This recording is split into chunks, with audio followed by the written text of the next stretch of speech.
It's Elias AK-47 roaming live from the gutter, and you're listening to the OTS Project. Shots will be fired.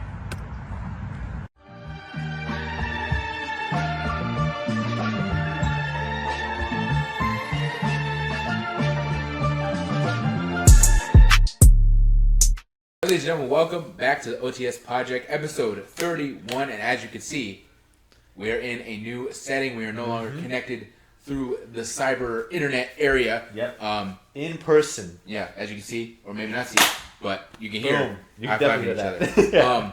Yeah, you know, we just kind of wanted to change up. I feel like the production in general of any like video or interview podcast is always better when you're in person rather than through the internet. For those who don't know, Theo lives like an hour away, so that's why we were kind of doing that.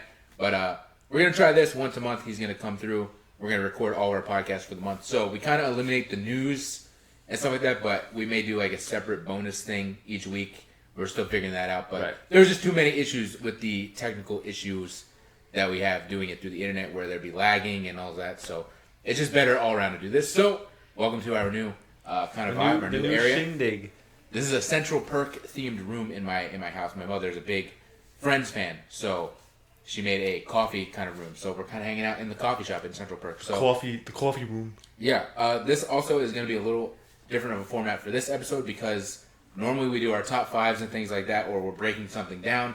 This one, we're just going to talk about kind of our history with professional wrestling. So there's no script, there's no notes, there's nothing like that. We're just going to yap for as long as we feel like yapping, and that's kind of how that's going to go. You may want to see if you could zoom in. I feel like your thing's too far. I can just edit this. Getting old, huh? Getting old. Yeah. Oh. Theo's getting old here, so Old 25. I don't know, how do we want to start this? My history with wrestling is way longer than yours, so maybe you should start just kind of yapping about your history with wrestling. Oh, man. Where do I really begin? I feel like that's the question. This is going to be a very Kyle-themed centric episode. Yeah, because there's a lot more for you to talk about than for me to talk about. But I guess I can kind of start at probably like maybe my first ever experience with wrestling is probably as wild as it is to say. I think it's playing the TNA wrestling game with you. I think it was here. Like when you very first like moved in, and I was maybe like 8 or 9. It wasn't here. It was at my old house. It was the old house. Yes. Yeah. I thought about this last night. Yeah. Because I was thinking like, what is Theo's first thought about wrestling? And I was like, I feel like that. It was like my 10th birthday party. We had it at my house. We had like a drive-in movie theme. Yeah. And I remember getting that game, and we were in my room. It was you, me, and some friends from school, and da-da-da-da. And I remember we were all playing that. Yes, so. Yeah. That's probably the very beginning of where I my first ever experience with wrestling and stuff like that. Mm-hmm. But I think I didn't really like get into it until I was living up in Georgia, which I lived up in Georgia for a few years because of my father's work, and I had the legendary PlayStation Portable, the PSP, goated way system. Before its time. Right? Way before its time. And one of the games that I got for it was SmackDown vs. Raw 2009, which still to this day remains one of my favorite wrestling games of all time. And that's how I really got into like different superstars, wrestling matches, and all that kind of stuff. That's how I got into Jimmy Wang Yang. But that's really kind of where that started for me. And then very not often, because I was much more of like a cartoon kid than I was like any other show kind of kid. So, but I would still like try and watch like little bits of like Raws and SmackDowns and whatnot, but I wasn't like too into that at the time.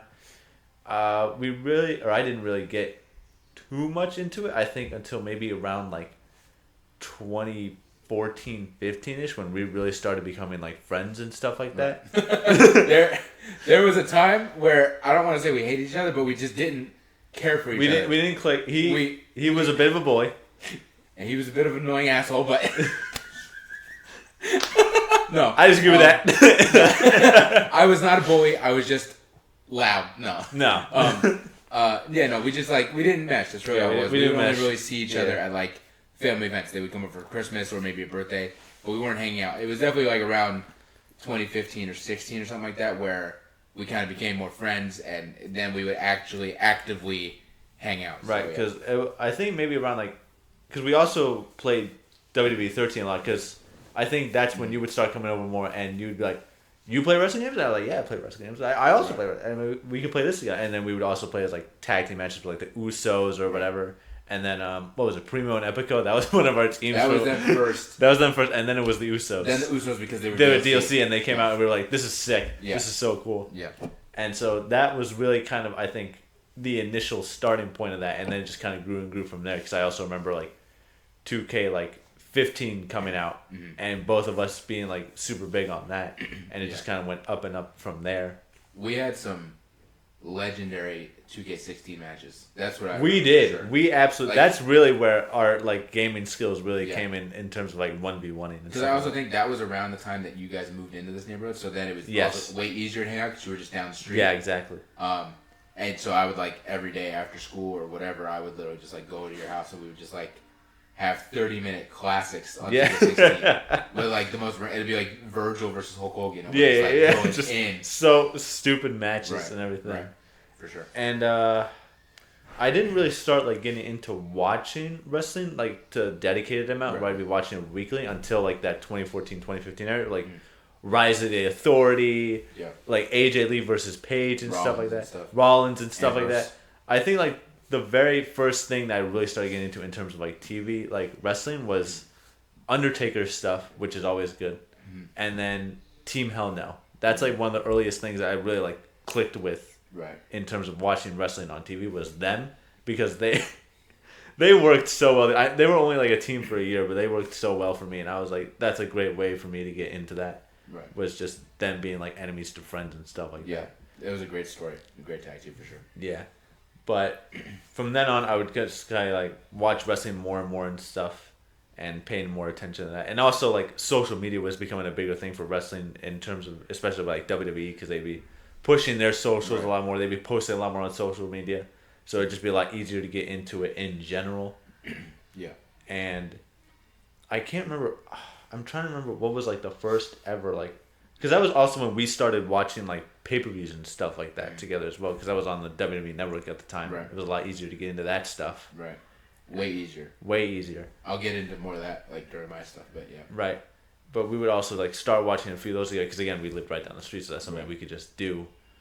And that went on for kind of like a few years where I was just like kind of enjoying it as like a gaming and also like a watching it sort of experience. It wasn't until like the very start, or I think it was summer break in between junior and senior year of high school, where you would start like taking me out to like indie shows and stuff like that, and that's where Mr. Baseball comes along. Right.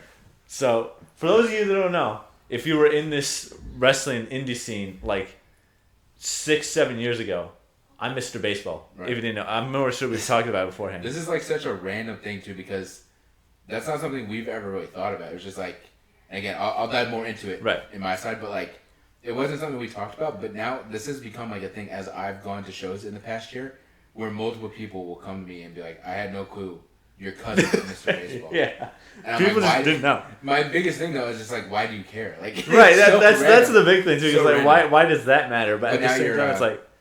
You're like you're feud now with Aaron Nova because apparently you stole his spot. I stole some spot from him sometime like 6 years ago, and he holds a grudge about it. I have no idea what spot he's even talking about. Have Aaron Nova. We have to have him come on the show to explain this because I've tried to get this answer out of him, and he just will not give it to me. He'll just be like, "It's even worse that you don't even remember what spot it was." Right. And yeah, but I remember it clear as day. We went out to a show. I think it was like an hour or two drive somewhere into this like flea market. I can't remember what show it was exactly. It was probably Tampa Bay Pro. It was probably Tampa Bay Pro.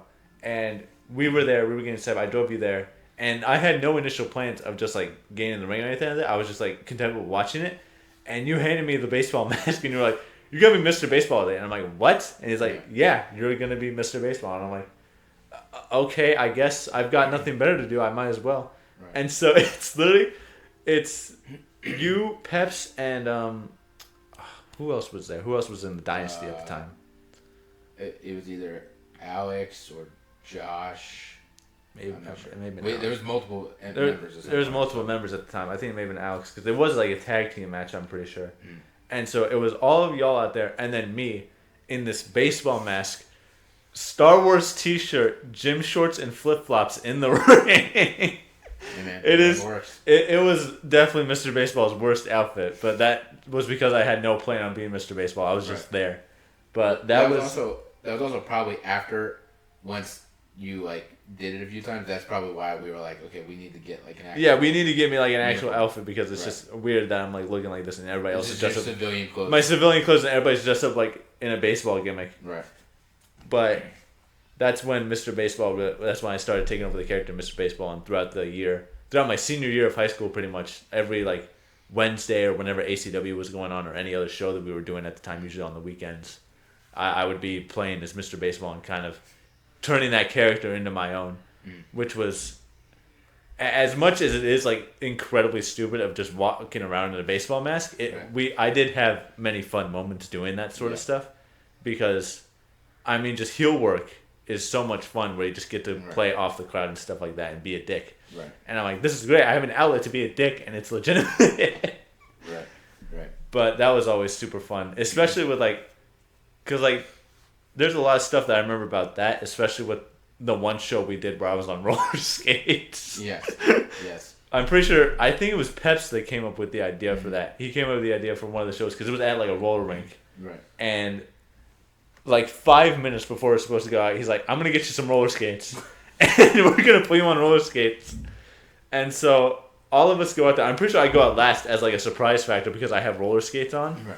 But I'm out there the entire time. It's like a 10-15 minute match-ish. And I'm just standing there on roller skates. Oh, man. I'm like wobbling around as I'm trying to get like around ring posts and shit like that.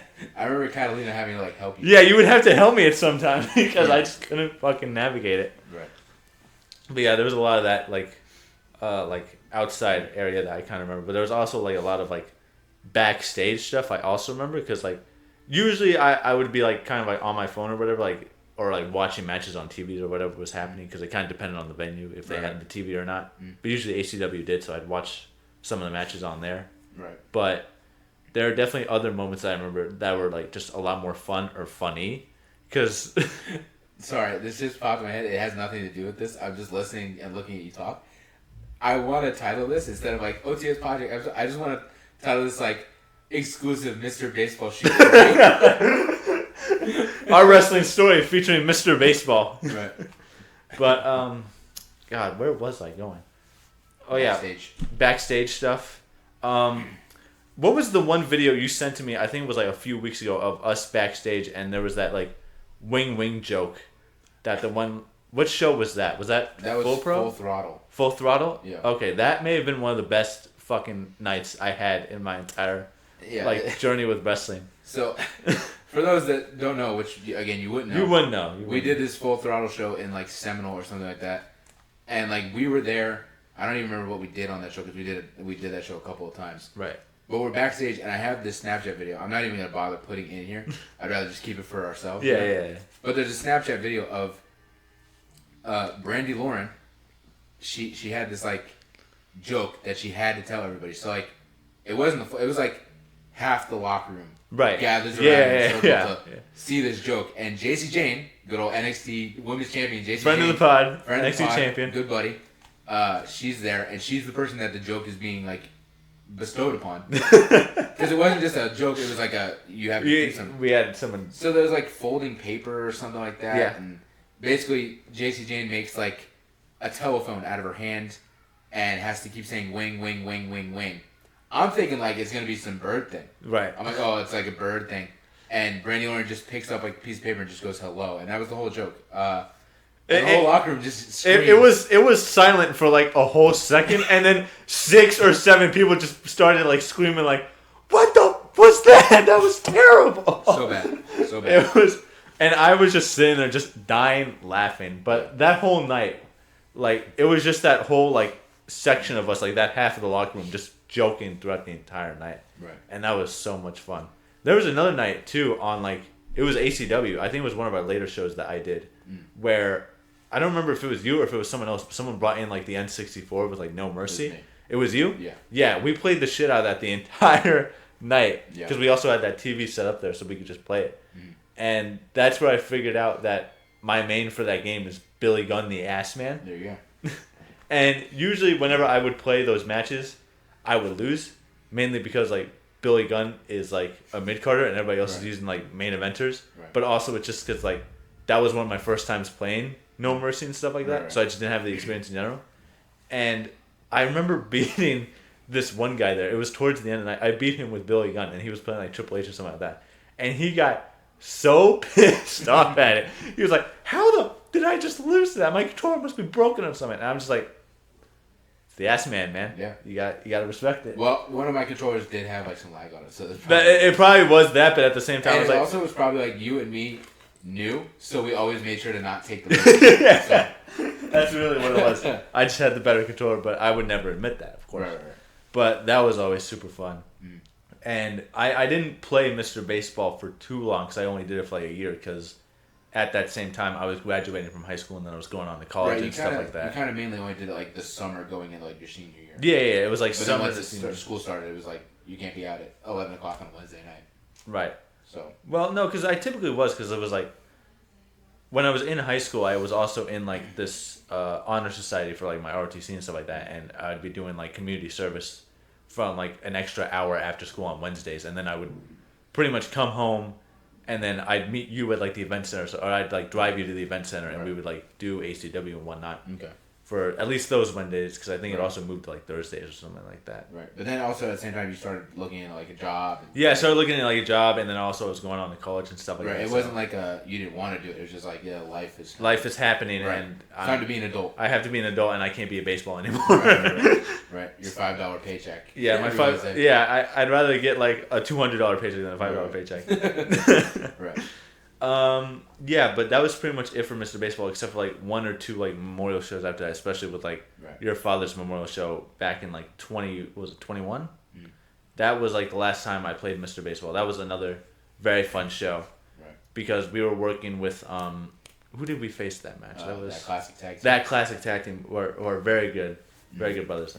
I appreciated them a lot because they really looked out for me in like safety and stuff like that because like I was obviously like I was like the new kid-ish and I didn't have as much experience. But that was also one of my favorite bits that I ever did in the ring because that was the time where they took my head and threw me like a baseball across the ring to where the other guy would hit me with my own bat and stuff like that. And I was like, I'm taking them up, I don't care.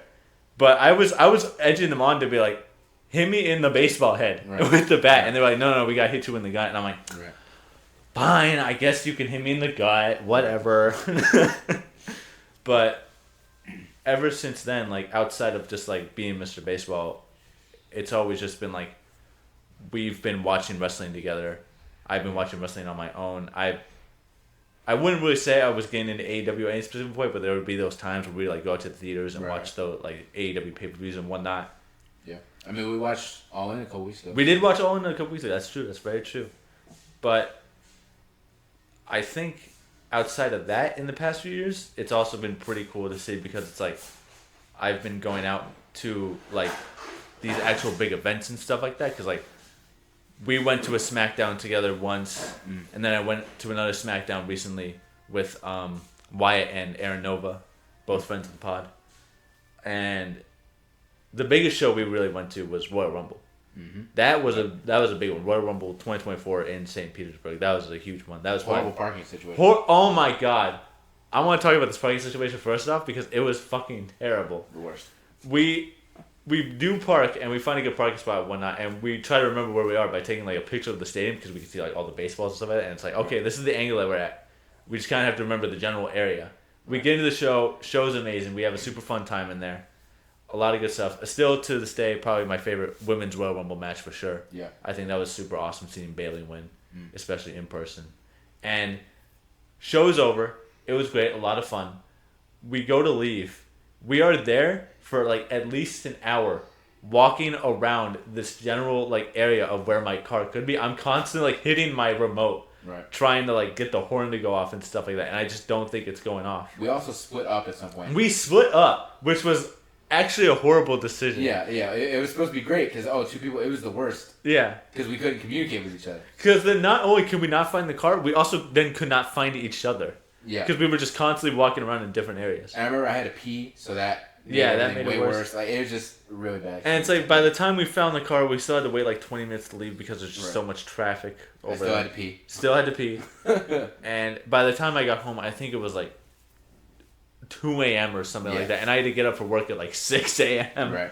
So that was terrible. I don't regret going because it was still like Of so course, much fun. of It course. was probably the best show It's- I've been to. Funny too, because I remember downloading an app that would tell me where we parked the car, and I just completely forgot. Yeah, we forgot to use that. We parked, and then we were just so excited to get inside that we completely forgot. So I literally proactively downloaded an app that would tell us where the car is, and we just didn't use it. We did not use it at all. Now we'll know for next time to Right. absolutely use that, Right. so we can avoid that sort of situation. Yeah.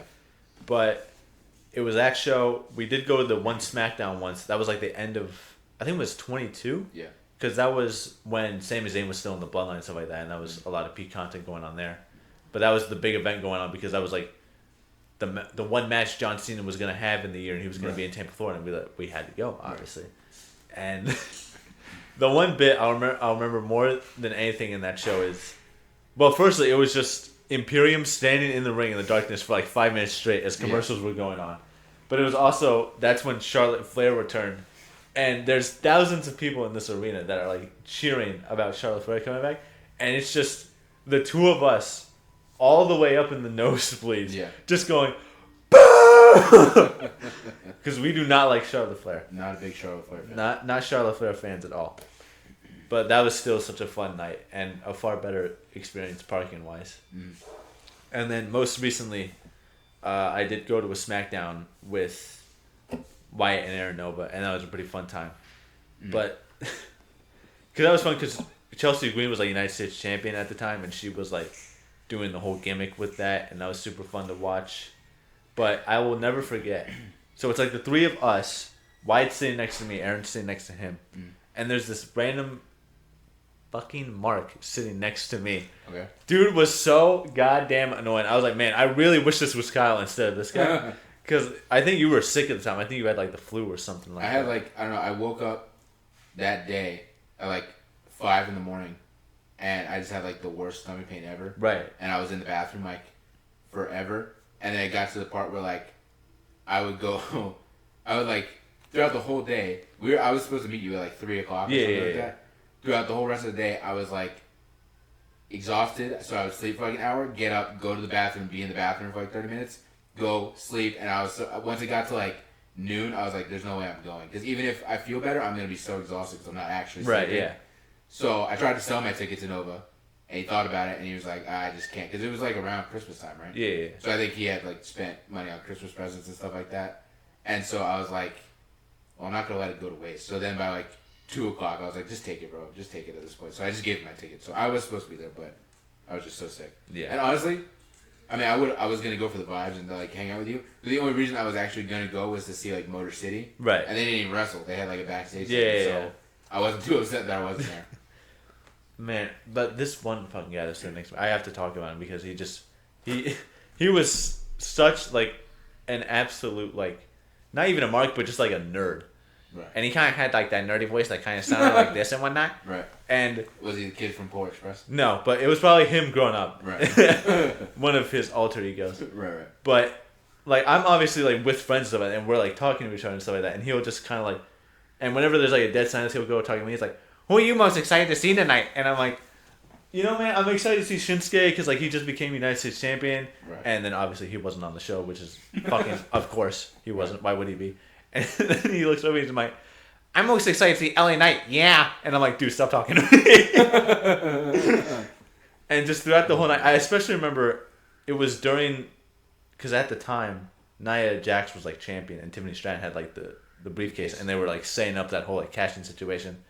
And every like 10 seconds during their match, he would just be like, cash in the money. And I'm like, dude, please stop.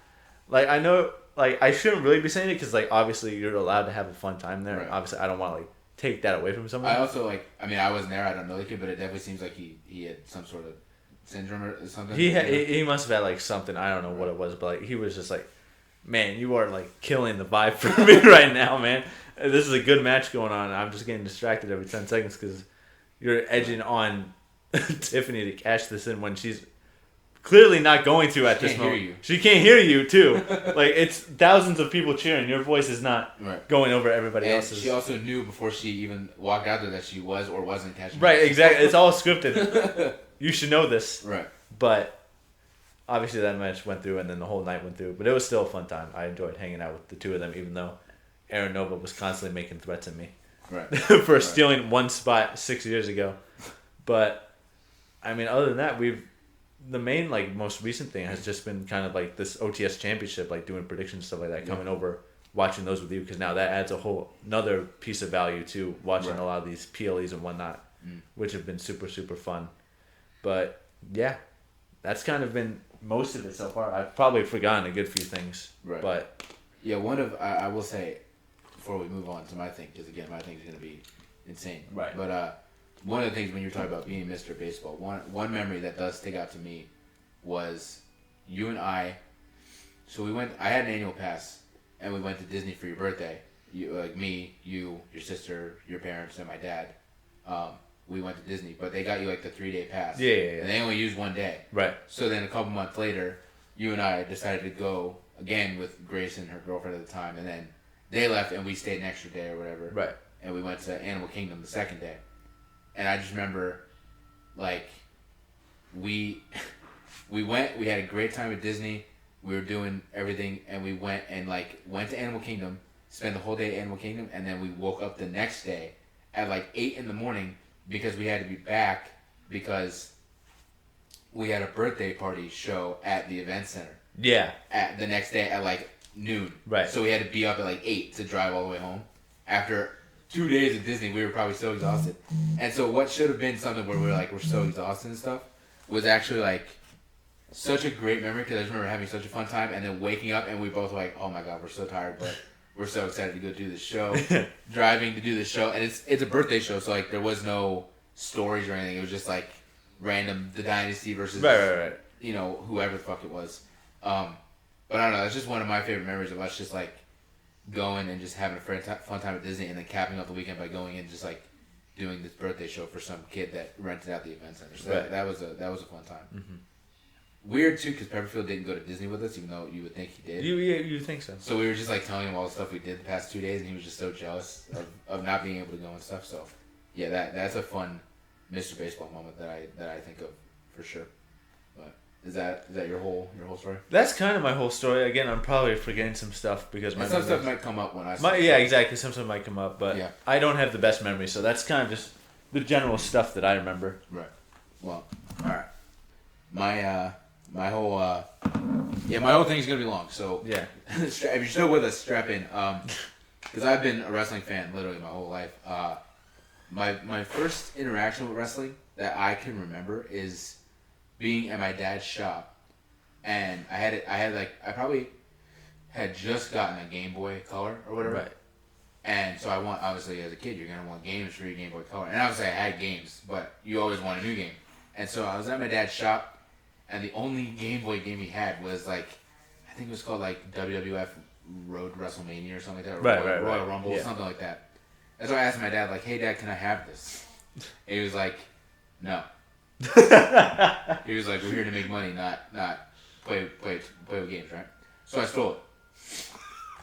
Yeah, that sounds about right. Yeah. I was like, well, I'm just gonna take it anyways, because in reality, nobody was buying this game at the pawn shop, and he probably had it marked for like $5, right? So I took it and went home, and I was playing it, and again, I have like no idea about anything wrestling other than The Rock.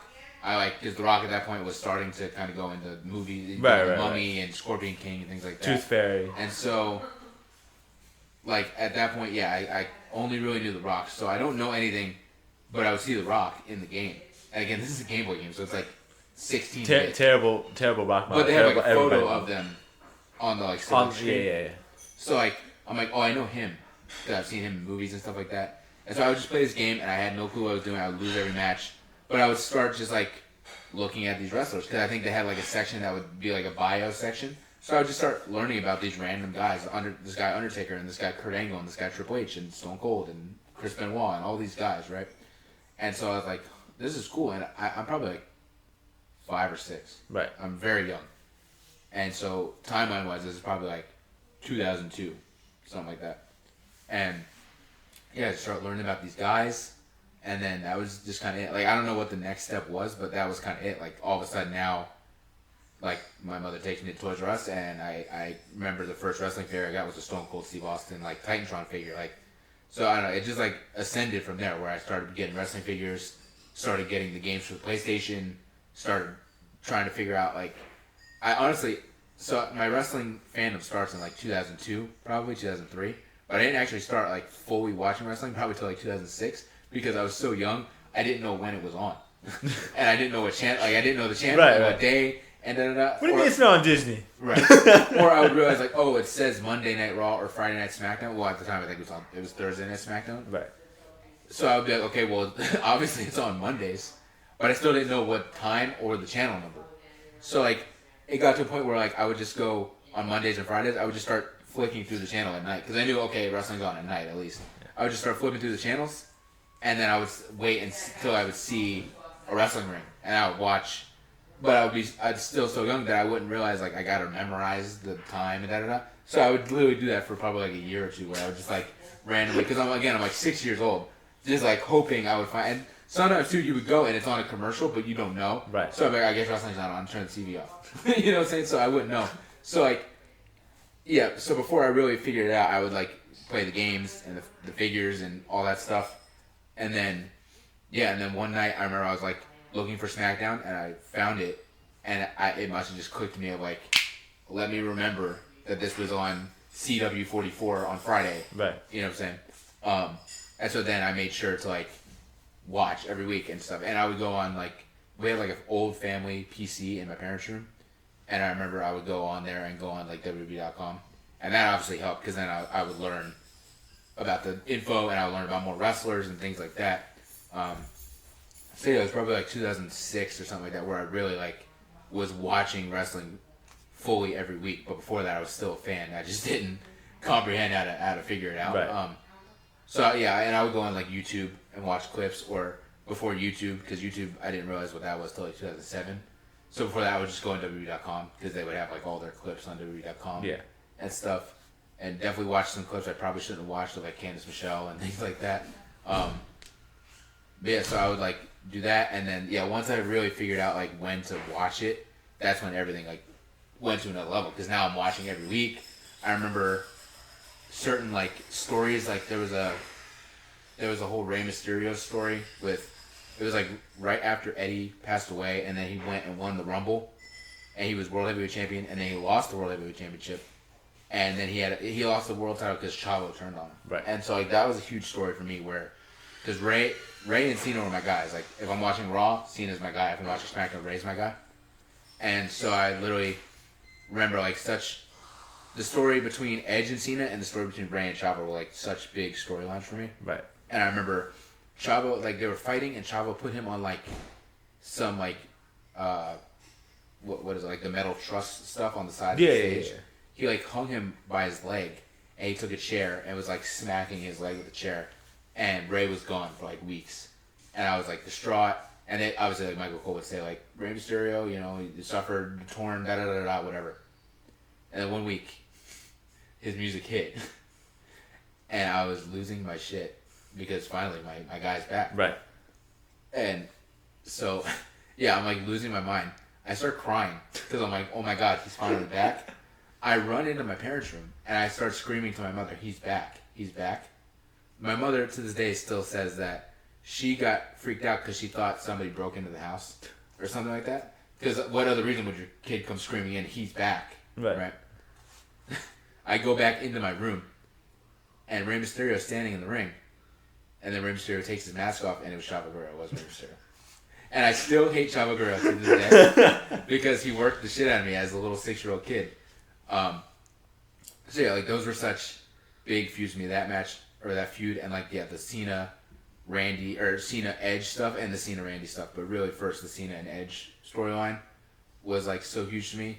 And yeah, like, wrestling really just consumed my life. I've always loved Star Wars and Marvel and things like that. I have never loved anything more than I love wrestling. Right. Wrestling engulfed my whole life. If you came over to my house, I was the kid with wrestling bed sheets and a John Cena toothbrush and I had a legitimate. You probably remember I had a legitimate huge bucket of wrestlers that was under Yeah. my bed. Yeah, that I would remember pull that. Out. Yeah. Like legitimately, wrestling was my life. It's all like all I cared about, and honestly still love.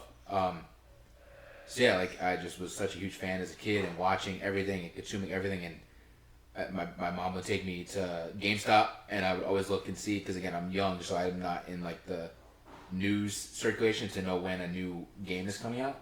So I would like go to GameStop and I would just look and hope that there was like a WWE game that I didn't have. So like that's how I got a lot of the older games because I wouldn't know. So I would just get like, I have SmackDown Shut Your Mouth, but what's SmackDown Here Comes the Pain? I don't know, but I don't have it, so I'm gonna get it. So like that's how I collected those. But then once they started realizing that it's like every Christmas was just like such wrestling filled Christmas. It's so many figures, and I always get a new game. Like I remember Christmas, probably like 2008, I would say, because they were always like the year on the SBR was like ahead, right? It was like a year before. Yeah. So it was like 08. I remember Christmas just opening. Like, and you always know as a kid too, like when you pick up like a DVD box or a video game box, you know like, oh, this is a DVD or video game. So I knew like, oh, this is a disc of something. I just remember opening it and seeing Triple H and Shawn Michaels on the front, and I was like It's such a dope cover. So hyped, bro. Like that's such a core memory for me, especially because again, Christmas time, like you just feel so magical. Right. And I remember like immediately going into the living room and like putting it into the Xbox. Like we still had presents to open, but I didn't. Like my parents were like, "You still have like 10 presents here." I'm like, "Yeah, I'll get to them at some point. I want to play as Paul and Brian Kendrick right now." So yeah, it just like blew up, and then it just got to a point where like my parents realized like this is all this kid loves. So yeah, like every Christmas was wrestling figures. I still remember this was probably like Christmas like 2006 or something like that. Your parents got me a Scotty 2 Hotty and Rikishi 2-pack that I still remember like opening. Best present they ever gave me, to this day.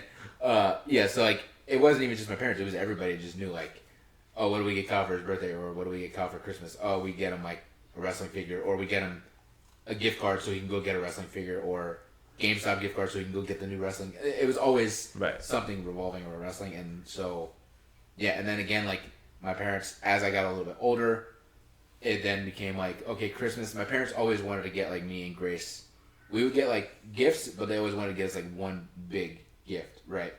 And so like for Grace, I don't even know what Grace would get. Grace would get like, I don't know, concert tickets or something. Like, oh, here's concert Jonas Brothers tickets.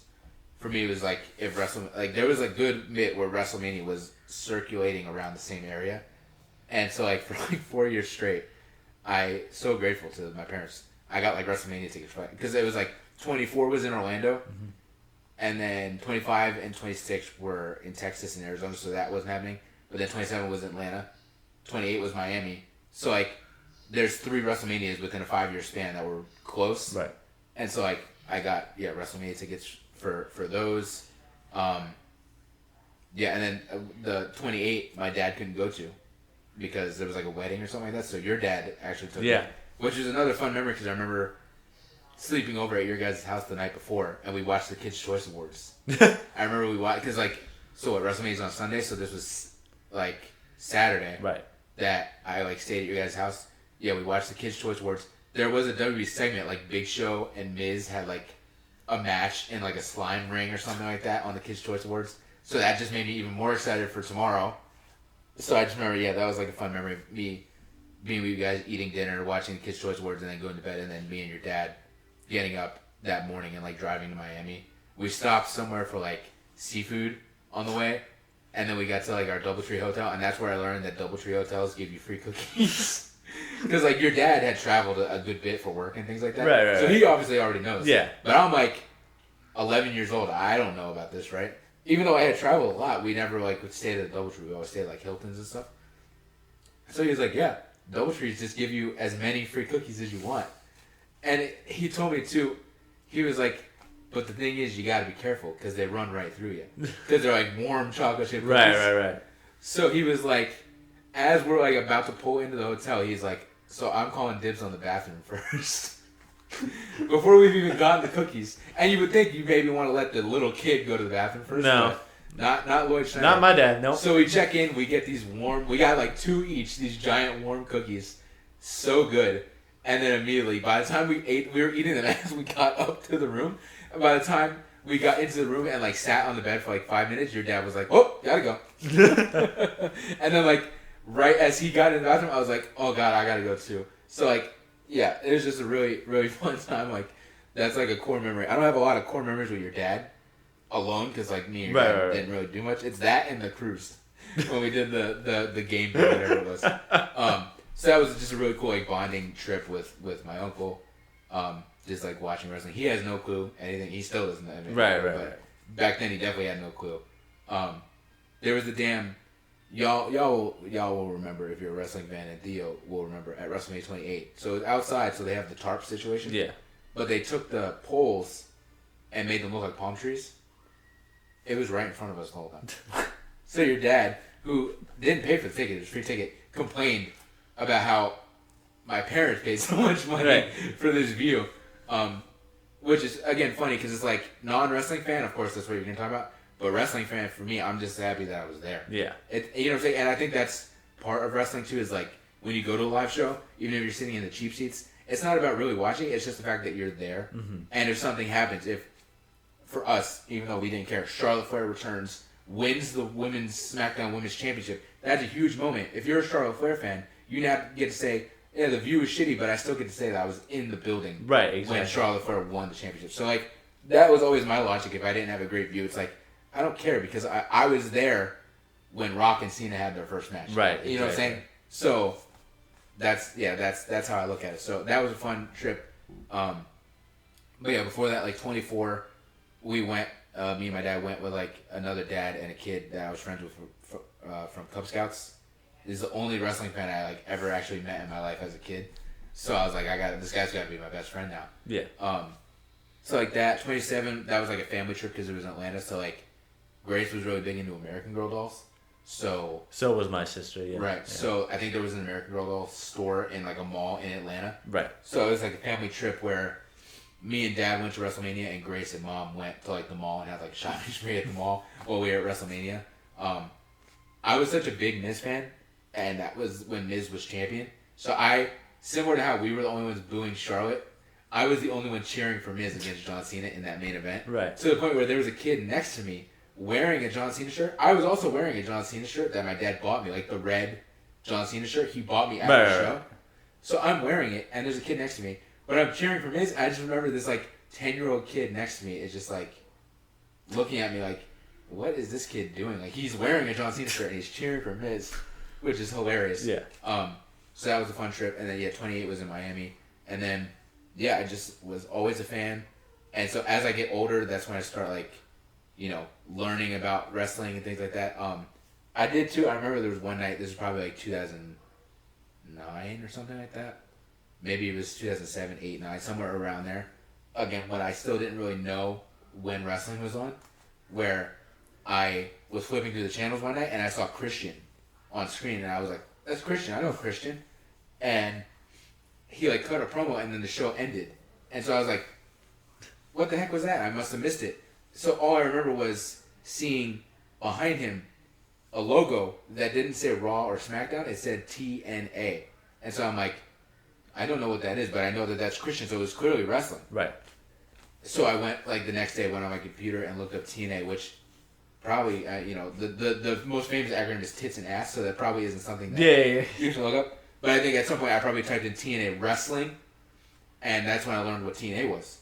And so then I started watching TNA every Thursday, and that's why I love AJ Styles so much because I grew some people didn't grow up with AJ Styles. Like you like AJ, but you didn't grow up watching him. You know what I'm saying?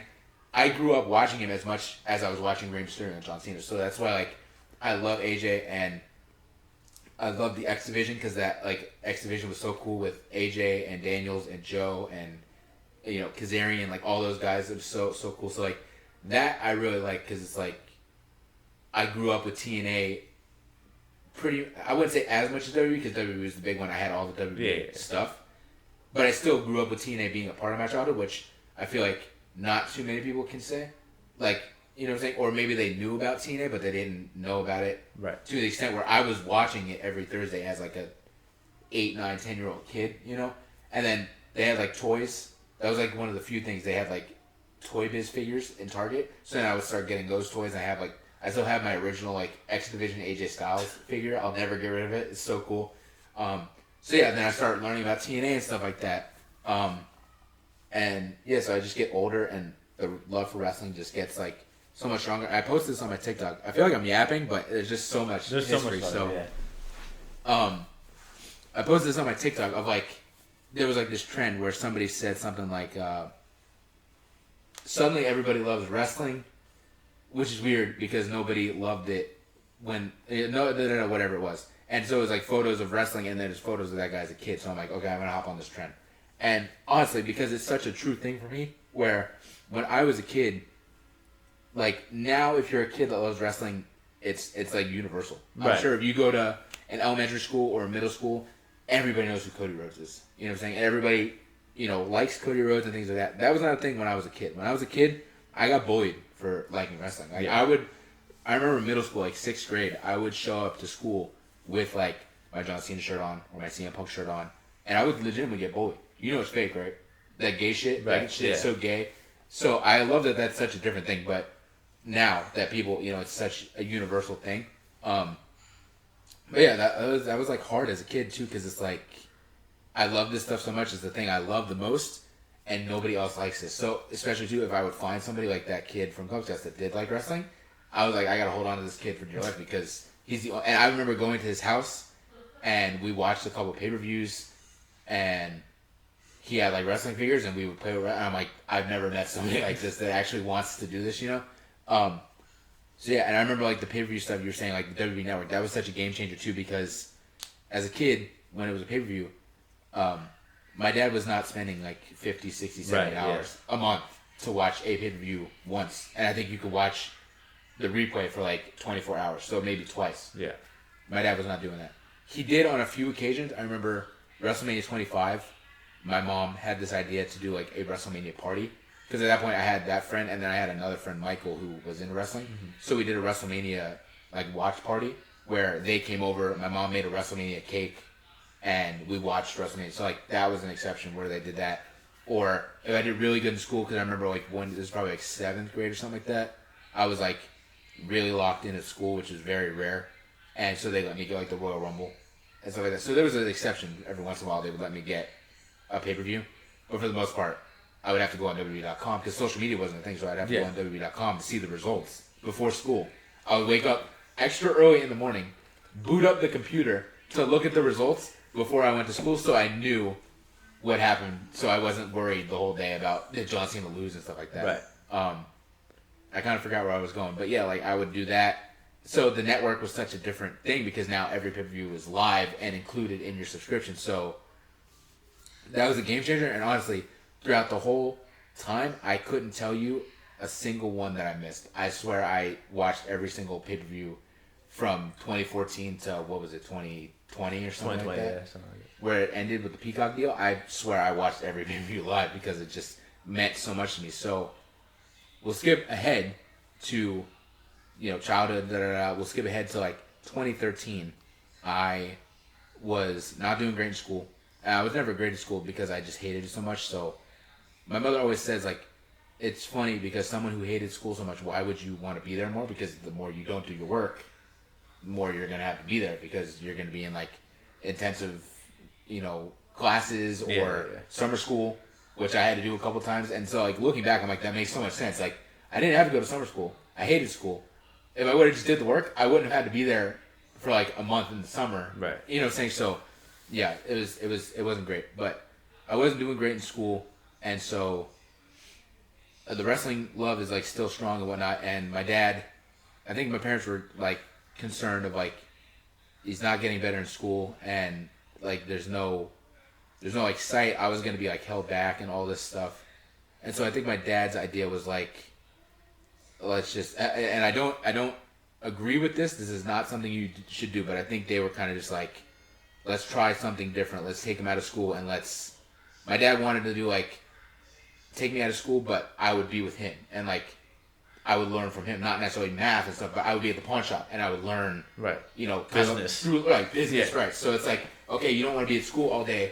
We'll come to work all day, so my dad doesn't have to pay somebody. But now I'm learning a business and I'm learning how money works and things like that. So I was doing that, and then my dad, there was this local wrestling company called ACW for years. I would go to these indie shows. That was another part of my childhood. I would go to those shows, and FCW, which was NXT before it was called NXT, would come to my town and would do shows at the Jewish Community Center here, which is really cool because I've seen like the Bella Twins, Sheamus, Kofi Kingston, all before they were on the main roster. I saw them at the Jewish Community Center down the street, so that was really cool. So that, and then ACW was like the local, obviously non-WWE company, and they would also run the Jewish Community Center when FCW wasn't. And so my dad, throughout taking me to these shows my whole year, he learned, like, he got to know this dude Jeff, who he was like, he didn't run the Jewish Community Center, but he was like one of the higher ranking people in the tree. But he would go into the pawn shop all the time and like pawn stuff and stuff. So my dad made this relationship with this dude Jeff, and so basically the dude Jeff just came to him and was like, "Hey, this dude Ralph, who owns ACW, he can't do it anymore. He wants to sell it. And so like, would that be something you're interested in? Because my dad's a businessman and da da da da." So my dad, I don't know how much he paid for this. It was probably dirt cheap, knowing my dad. But my dad bought this wrestling company, and I remember he came home. I remember because we were in this house, and he came home and he called me downstairs, and I remember I was standing in the doorway of their room, and he explained to me like, I purchased this company, and so this is what you're gonna learn. Because at this point too, I'm at the pawn shop, but I don't care to be at the pawn shop either, because it's not something I love. So my dad is now going like, okay, well, we took you out of school to do business, but now you don't want to be a part of this business, which I think also hurt him because that was his business and he wanted obviously me to take it over. Yeah. So, and I do feel bad to an extent that I didn't, So I think he was kind of like, we got to do something here. And all this kid loves is wrestling. So I think his idea was buy this wrestling company and this will be your business, which I think my dad somewhat knew, but he didn't know on a crazy full extent level how carny of a business this is. Right. It's not a very professional, straightforward business, And even a pawn shop not necessarily is, but it is more than a wrestling company. For sure. So either way though, he was like, this is what we're going to do, and this is going to be your path here. It's like, you love wrestling, and I would tell them all the time, I want to be a wrestler, I want to be involved in wrestling. And so he was like, yeah, this is what we're going to do. We're going to run this company, and this will be, my dad's idea was, I'm running this company, but you're being groomed to then, my dad did not want to run a wrestling company. My dad didn't even like wrestling, even though he had to go to a million shows and stuff. He really couldn't stand it, right?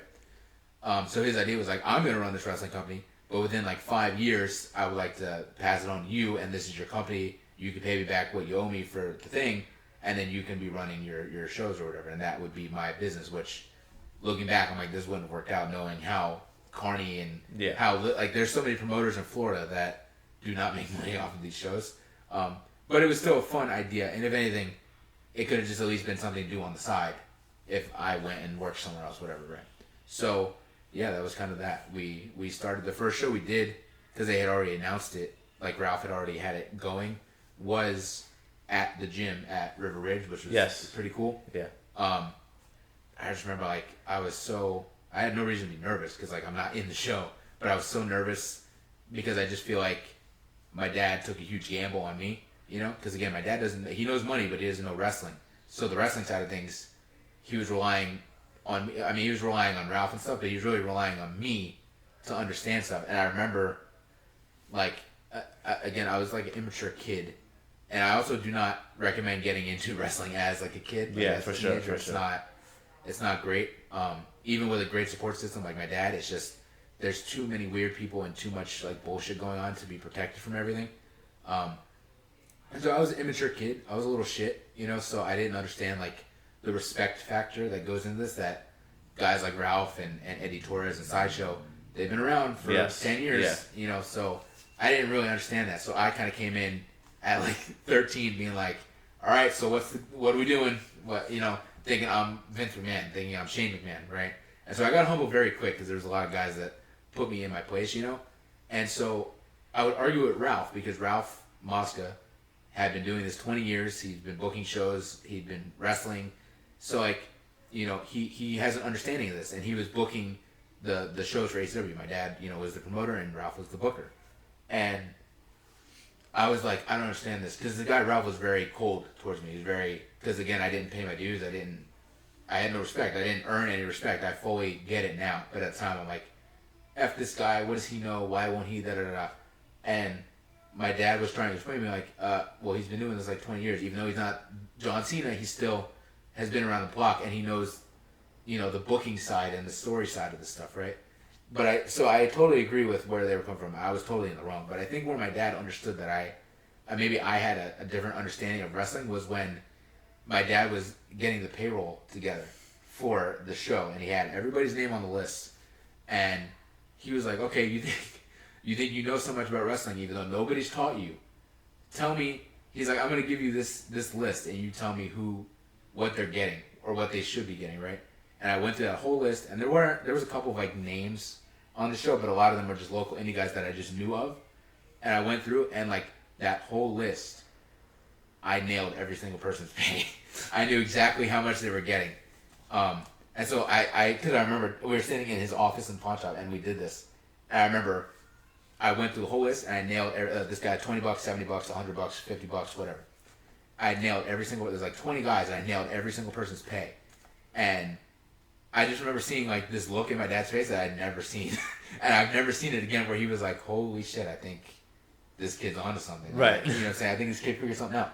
So that happened, and then we went and did the show, and it was like this whole thing. And we were just. This is a side note. My cousin Logan was at the show, and he's like 7 years old, and I was taking him around to meet the wrestlers and get like the poster signed. And Michael Tarver, who was in the Nexus, right? That was his biggest thing, was the Nexus. We weren't like in the locker room because like the Rivers locker room, and then there's the hallway, right, and then right. the actual gym. Yeah. We were in the hallway, which technically is backstage. But I brought him in the hallway to get this thing signed, and Michael Tarver made this big deal about there being marks in the locker room. And to this day, I'm still like, you know what? Screw you, bro, because I'm like, this kid was like a little kid asking for an autograph, and he wasn't like just hanging out in the locker room. He was in like pretty much, even though it was backstage, it's still like a public hallway. Right. So that's a side note. Screw that. That was weird, bro. But yeah, so we did this show, and I just kind of like, I don't know, at some point I just realized like I need to chill the fuck out because I was like doing way too much. I think what it was we did a show at that JCC, and Sideshow, like again, I'm kind of being a little shit, and Sideshow, who was like my local John Cena, because again, growing up, he was always the coolest dude, right? When I would go to these ACW shows and stuff. So I kind of idolized this guy. And I think it was at that point that after the show, he pulled me aside. And he was always nice to me, even when I was being an asshole to everybody. And he was always nice to me. And he pulled me aside, and he just kind of gave me advice. He was like, hey, man, I hope you're doing all right, but, these guys are talking a lot, and, they really kind of don't like you. Like, you got a lot of heat. Just take it easy, man. Just, he's like, listen, like, I know none of us here have been, like, WWE superstars and stuff, but we've been around for a little bit, and, like, he just gave me that kind of talk. But he wasn't putting me down. He wasn't being passive-aggressive. He wasn't trying to rib me. He genuinely was just trying to, like, help me, and that did help me a lot, because I think at that point I realized, like, okay, I don't know anything. Like, whatever I thought I knew, I don't know anything. And so that's where I locked in. I was like, okay, let me take a step back. And so at that point, then Ralph kind of came around to me, because then I kind of apologized to him and said, I'm sorry for kind of acting that way. I didn't understand. But you got to understand, I love wrestling. This is what I want to do. So please just teach me what you know. And that's where me and Ralph like locked in. Yeah. And he just taught me everything. And we got like a building that we were using, like this CrossFit gym that we were doing. We started doing weekly shows. I remember that gym, yeah. That was a good time. Scott Hall showed up to them. I remember that. I still have that picture with me and Scott Hall. Right. That was the first ever wrestler I met. Yeah. Pretty cool. I wish I got a photo of that. I never did. And so I wish I did. I remember he took a photo of me choking me out. Yeah. But I was still just like so like happy and ecstatic. So I'm like, I'm pretending to be choked out, but I'm also like grinning ear to ear at the same time. That was one of those things where it was still, now it's not a thing, but I was around a lot of old school guys, and so it was like a very big don't be a fucking mark thing. So even though I wanted to take a photo with them, I was like, I can't be a mark. Or I can't let them see me being a mark. So that's one of the regrets I have, is like, I should have, because he's not here. Yeah. And I love Razor Ramon. I love Scott. I love Razor Ramon. I should have taken a photo with him. Man. Yeah. Yeah, so we were doing weekly shows, and at this point, now Ralph is really teaching me the booking side, because I started training, And after a few training sessions, I was like, I don't think this is for me. This was very physical, Yes. and whatnot, and painful. And so I was like, I don't think this is for me, which was a big thing at like 14 years old. Where now I'm like, well, I've only wanted to be a wrestler, so what else am I gonna do? And so that's where Ralph kind of took me under his wing and started teaching me the actual ins and outs of this and the booking side of things, which, dare I say, I think I love that more than I would love being a wrestler. Like, it's cool to be WWE champion, but I kind of like the Triple H role currently of just like putting the show together and putting the pieces together.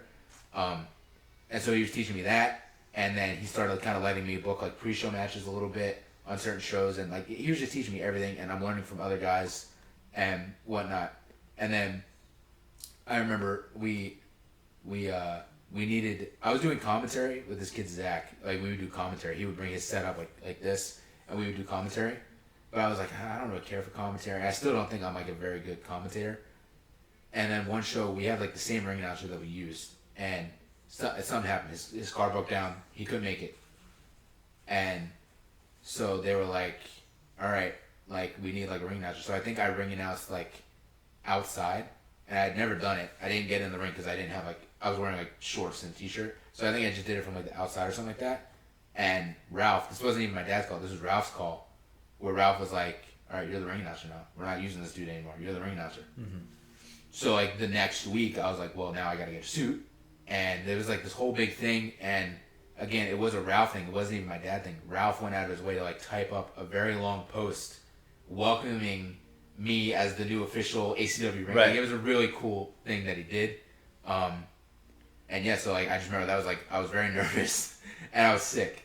I literally had a cold, so like my throat's all messed up, and my mom doesn't like wrestling, never came to the show. She came to the show to see me do this. So that was a really cool moment, and I killed it, even with like a sore throat. I was swallowing honey cough drops like crazy, just going in.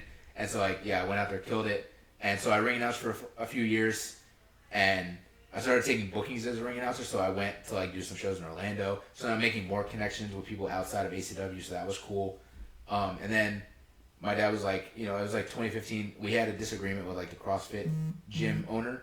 So we kind of moved out, and we were like, okay, well, what's our next step here? And I would see like Evolve and FIP and Shine doing all these shows, and I knew like they use big talent and things like that. So my dad's like, what was the next step? And I was like, honestly, Dad, I think the best bet is maybe get in with these guys. So he went, and we would go to those shows just to hang out because I was still a fan. Yeah. And I would get shit for it. The old guys would be like, you're like learning to be a booker, but you're sitting front row at like Evolve. And to me, I'm like, listen, dude, I'm just a wrestling fan, and the Young Bucks are on this show. I'd like to go see the Young So I'm going to go see the Young Bucks wrestle, So we would go to the shows, and so my dad started making connections, and then invited Sal, who is like the owner, out to dinner, and the three of us went to dinner, and my dad basically just said, like, I'd like to partner up with you and kind of, do some stuff. Because, I mean, the biggest thing for my dad was, like, WWN does live streaming. Right. Which, like, we would record shows, but we weren't live. We would record a show, and then somebody would do something with the footage. So my biggest thing with my dad was, like, they're doing live shows, so we can get in with him and convince this guy, I guess, to do our shows live, then it's perfect. So that's essentially what happened. We got in with them. At the time, Ralph was dealing with some stuff, so Ralph, like, kind of was gone. And so I remember Ralph, something happened. So and I'm sorry, everybody, I'm just rambling, but again, it's a lot, and it's a fun story. Like, it's a fun overall thing, so stick with me. Ralph kind of left, and we had already announced the show, right? So Ralph left, and he, like, I don't think we announced the card, but he had already booked the show. And so Ralph leaves abruptly, whatever the personal reason was. And so my dad is like, well, what are we going to do? We don't have a booker to put the show together. And so I'm like 14, about to be 15. And I'm like, yeah, I don't know, Dad. And he was like, all right, you're going to do it. And I'm like, what do you mean I'm going to do it? I'm not Ralph. Like, I haven't been around 20 years. And he's like, well, Ralph's been teaching you for the past year, so you're going to do it. So I basically just luckily, Ralph had already confirmed everybody. So my job was a little bit easier because I didn't have to, like, do anything. So, like, I didn't have to talk to talent that much in the, like, hey, are you available, and da-da-da. So basically, I just, like, we had, like, a Facebook group, and I just put in the thing, hey, guys, Ralph's gone. I'm going to be taking over. That was the whole thing. because everybody's like, why the fuck is this 14-year-old kid taking over the fucking booking? Right. So then a few guys didn't want to do the show because they didn't, da. And I'm like, listen, I understand if you don't want to do the show, but please comment on this post if you're still in. And most people don't care. So most people are like, a booking is a booking. Yeah, exactly. So a lot of people were still in. So I'm like, okay, well, fuck those guys that don't want to do it. That's on them. But I still understand. But here, I'll just restructure the card with who I have and whatnot. And so we restructured the card, and we had just bought a championship, and it was like we had generic titles because my dad is cheap, so my dad didn't want to spend like thousands of dollars on custom titles. So we had like these generic kind of like, I don't even remember what they were called, but it was a company that makes like generic titles. So we had a United States title, but I always loved the cruiserweights. So I was like, I wanted to be a cruiserweight title. So the idea was that we were gonna buy this title and then doctor it up and put cruiserweight over the United States, and then instead of the flag, we would put something else. And we never got around to doing that. So it said United States champion, but it was the ACW Cruiserweight Championship. Oh my god. So I was like, okay, well, we just got this championship in. So what are we gonna do? So I was like, okay, well, guess what? The main event is gonna be a fucking fatal 4-way TLC match for the Cruiserweight title. And so everybody's like, oh, that sounds cool. I'm like, yeah, it does. Because again, I love the Cruiserweights and I love the X division. And I couldn't do an Ultimate X match. So I'm like, well, I'll do a ladder match then. So we did that, and we did a couple other things. I'm like, all right, cool. I think I did pretty good. Everybody's like, hey, man, you're 14 and you put this show together. Good job. Like, that was pretty good. So around the same time is when we partnered up with WWN. And so we were doing some stuff, and Ralph kind of came back. So we were doing monthly shows, and we were doing a weekly show at Kicker South, which was like the country bar. Yeah. And Ralph was booking it, but I was also helping him book it. So we did that for a little bit, and then there was a disagreement with that owner. And then it comes to the event center. Right. We get around to the part where, the big kahuna. Now we have the event center. My father, there was an empty space in this mall. And before that, it was a bar / restaurant that we ran a few shows in because the guy wanted to run shows there. So we actually did shows in the event center before it was the event center, some random bar. And then like a couple months later, the guy couldn't do it anymore and closed it up. And so my dad went and like was renting out this space. We turned it into an event center because my dad, that was something he always wanted to do, was like, he loved the idea of having an event center. He loved the idea of having a place that we could have parties at, that he could rent out for weddings. And in his mind, it was going to be this huge, not here, but in his mind before that actual space, he would have an event center that would be huge, and like it would be half basketball because Grace was on basketball. Right. So he was like, half basketball so Gracie and her team could be practicing, or we can rent it out and people could play. Half a wrestling thing, so we have the wrestling stuff, and then an actual like hall where we can do weddings and parties and things like that. So that didn't come to fruition because we ended up going into the mall. Right. But it was still an event center, and so we would do the wrestling shows there, but then we would also do weddings and I know we had like a New Year's party there one year. Yes, I remember and that. Stuff like that. So it was really fun. So we moved in there. Ralph had to leave kind of again for whatever reason. And so again, it was like, well, who's going to book the weekly show now? And my dad again was like, well, you're going to do it. And I'm like, okay, well, I booked like one show and I've been helping him book, but like I haven't booked a weekly show. So that was like straight up throwing me in like the deep end with the Sharks. So again, I take over. Some people are like, no, fuck this disrespectful kid, which again, at this point, I'm not even disrespectful, but people have their preconceived notions of who you are, Right. So, but then again, some people don't care. They just want a booking. So, for like 2 years straight, I ran ACW Proving Ground, which was like the birth of it. I named it because they were like, well, we need a name because we were calling it Thursday Night Throwdown, but that didn't make sense anymore, and we moved to Wednesdays. So I'm like, okay, ACW Proving Ground. This is where the young guys prove that they're worth it. You know what I'm saying? So I named it. I literally created it. I ran it straight for like 2 years. So that's one of my kind of fun things is like, to me, because it's still going on. It's no longer my thing, but it's still going on. But to me, I'm like, anytime I see a post about it, I'm like, I made that. I started that. That's my baby, So yeah, we were doing that. I ran it for like 2 years, and then I started like managing because I was like tired of the ring announcing stuff. There was some weird, I don't want to get into it, but I was ring announcing FIP. All of a sudden, some guy came in. I was late to like one show because the person I was riding with like made us late. So I was late to one show. I showed up like 5 minutes before showtime. Somehow, 5 minutes before showtime, put on my suit, got everybody's info to announce, and went out there, announced, killed it. Gabe Sapolsky messaged me because he was watching, and was like, I just want to say, for you being late, you fucking killed that. I'm proud of you for being able to like step up. Some other people within the hierarchy were not fans of that I did that, I guess. And so there was another guy that came around that I guess had some money, that the whole thing had some money. He wanted to ring announce. So I think he kind of, from what my father told me, kind of bought his spot, and that they got lucky with me being late, and that was the cover up of why I got fired. Right. But in reality, it was some guy that paid for a spot or something like that. But I was at that point where I was like, okay, well, fuck this then. Like I've done a lot for this, and no, fuck that. So I just started managing because around the same time I met Pepperfield, and he had like this baseball gimmick going on, and I was like, that's fun, that's a cool thing. So I started managing him, and then that was the birth of the Dynasty. And so then I started taking bookings as a manager all around while still doing ACW stuff and somewhat booking and having hand in that. And so that was like a whole thing. But my main focus was the Dynasty and doing the managing and stuff like that. So we would go around the Tampa Pro, and we would add members because some promoters wanted to add certain people and stuff like that. And then Catalina Perez, she was training at the Jay Lethal School, which was Tampa Bay Pro's like school. And so like we saw her, and we knew she was new and young, and like we wanted a girl for the group because we're like, that would make us different. And I feel like every wrestling group kind of needs like a girl. Not every group, but there's always like a girl that's involved. Right. So I'm like, she might be our girl. And Pepperfield was like that on board. We didn't know her. We would see her, and she was very nice, but we didn't know her. So yeah, we were like, let's ask her. Like, let's just ask her. And so we asked her, and she was like nervous, but then she talked to Jay Lethal, who was her trainer, and he was okay with it. And she talked to a few other people who was okay with it. And at the time, she was talking to Troy Hollywood, and he was like, do it. What do you got to lose? So she joined the Dynasty, and we started like going on trips with her because again, she's new.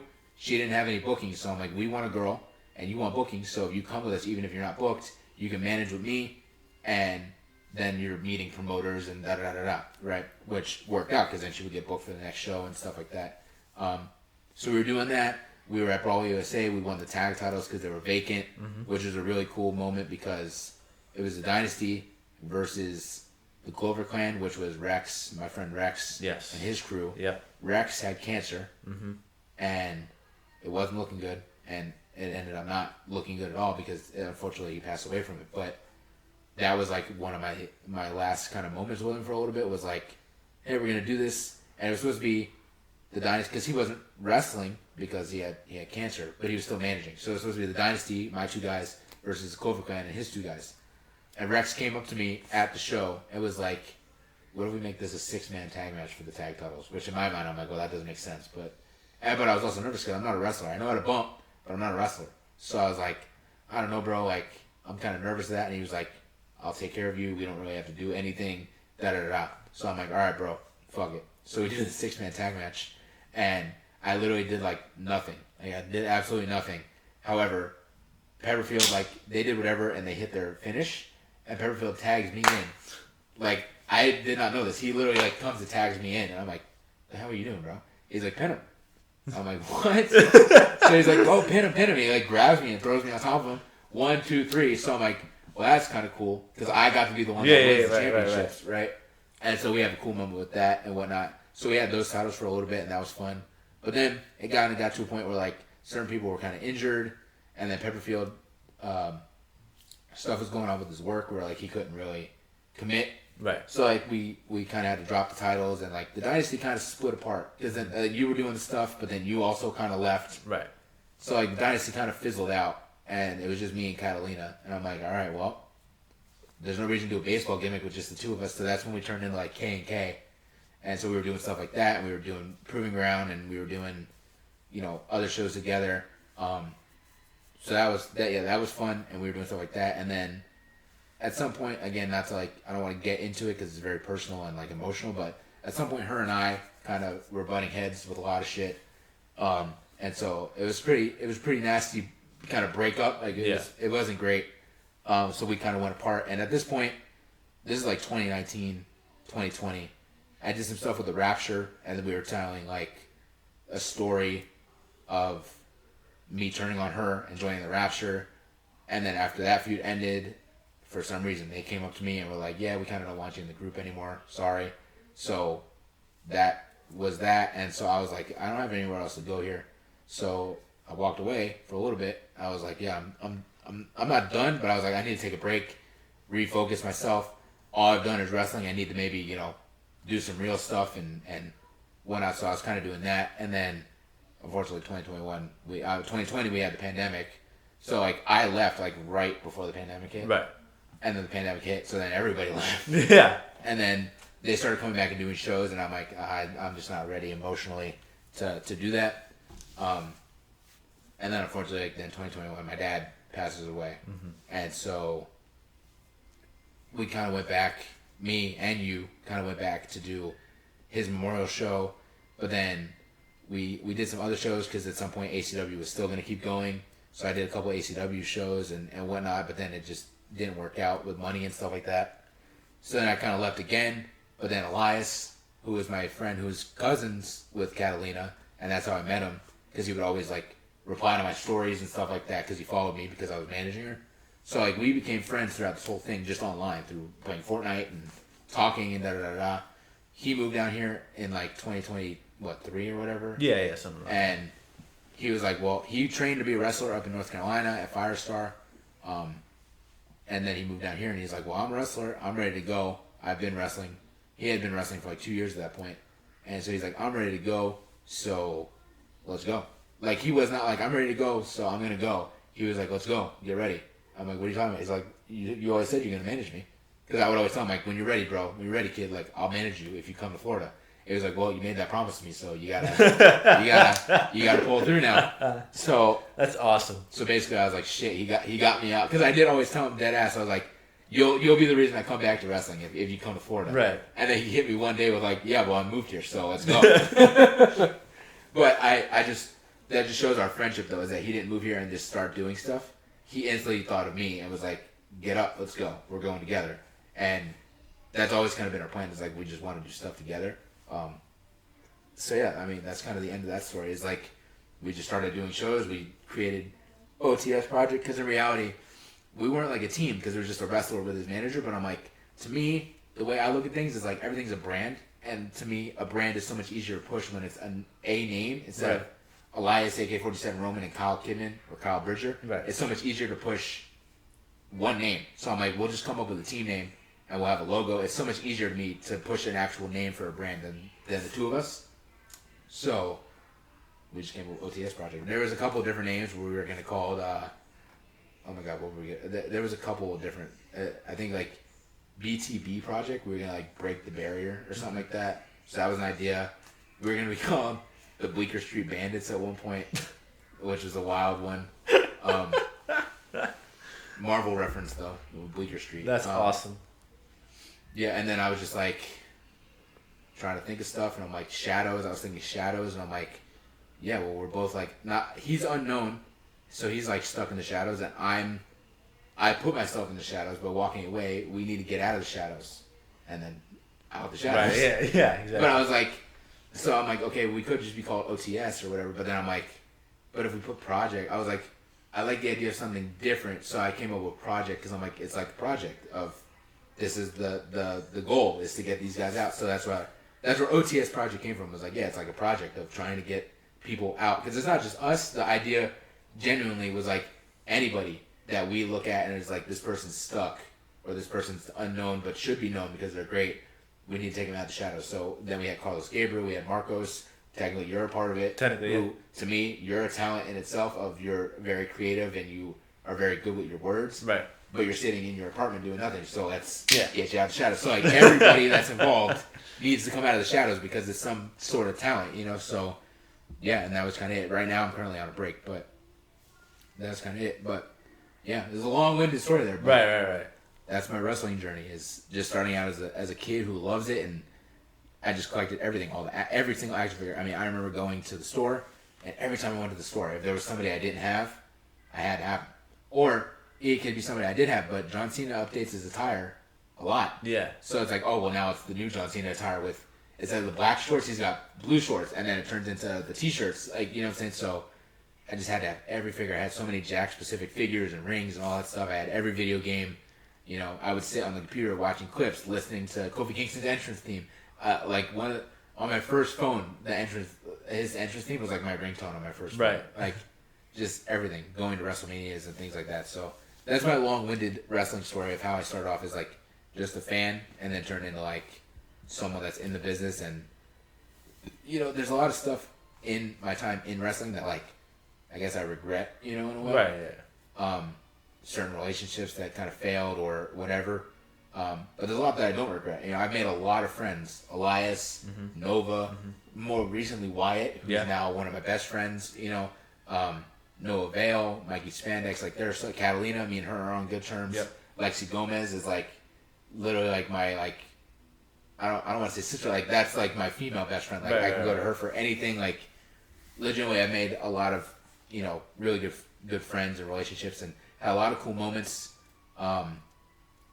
Especially doing like we would go for WWN, we would do like the WrestleMania weekend stuff where they would be running Evolve. So many random things. Like I'd be in a car with such random.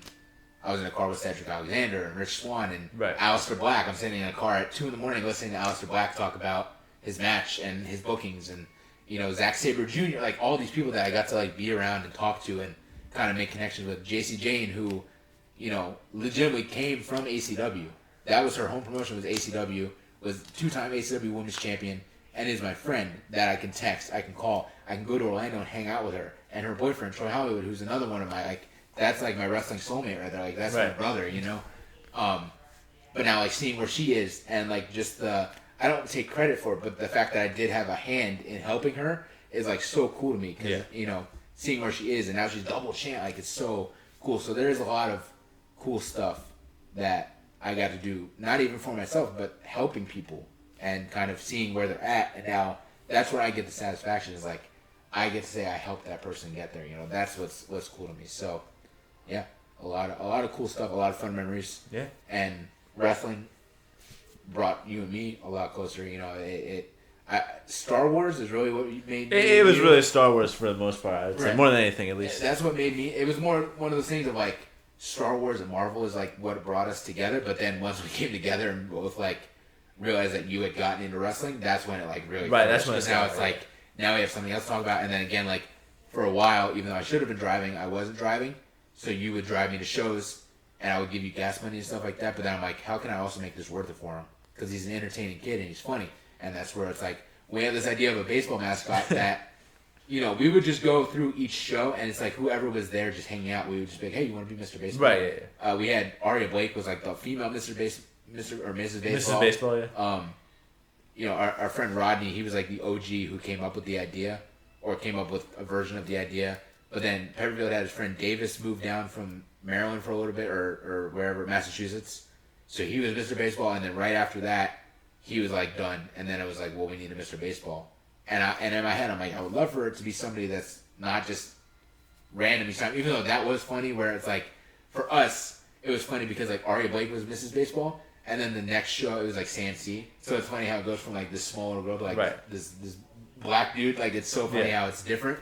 But I'm like, but we do need somebody consistent, and that's where you came in.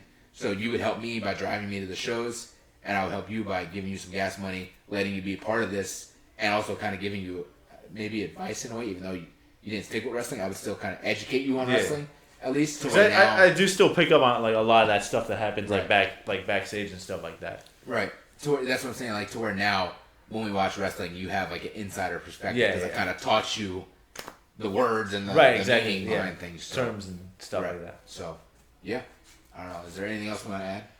My throat's all dry. That's pretty much That's pretty much it. Yeah. No. Sorry if I bored anybody, but I just thought it was an interesting topic. I thought it was a good story. Yeah, I enjoyed it. So, and I enjoyed your perspective as well. It was very, very good. But yeah, I think that's kind of all for our wrestling story. So, and honestly, the book is never finished. No. Yeah, you definitely still have a lot more to go in terms of like and wrestling business stuff like that. Has something to do with it too, because we're constantly talking about wrestling on here. Right. We're literally, what time is it? In 2 hours, we're gonna be watching SummerSlam, so it's like with our prediction battle too. Right, with our prediction for our championship. That's not our championship. That's the IWGP championship. Right. But yeah, so wrestling is always gonna be like a part of both of our lives, and I think it's gonna be like a part of our career, maybe like in a way, in the content sphere. Like it's gonna be a part of our our curriculum, I guess, of like what we're gonna be talking about and stuff. So yeah, but shout out to WNRN, which is the wrestling, another big part of our story. And it's the Wrestling Nerds Radio Network. So it's like everything has to do with wrestling. It comes back to. There's also so many cool people, like especially you met with that, but also I met with that because now I'm in the group chat and everything like that. Jesse is my OG. That's my buddy right there. That's my that's like my podcast dad for sure. It's like everybody's podcast dad, honestly, for you and me and Noah Hale and everybody, because he's just like a mastermind and stuff, and he's like a wizard with graphics. So anytime anybody sees any design, chances are Jesse's the one that did it, and he does it within like hours. Like it's done. So yeah, shout out to WNRN, of course, for taking a chance on us and letting us just do what we want to do. Because now we're here now. Right. Like we're on the up and up now. And now we are here. No, that's exactly what I mean. We're here. Set, yeah, exactly. Right, with our new set and our in-person kind of vibes. So yeah. With that, we will see y'all next week for our top 5 women's wrestlers. Yes, sir.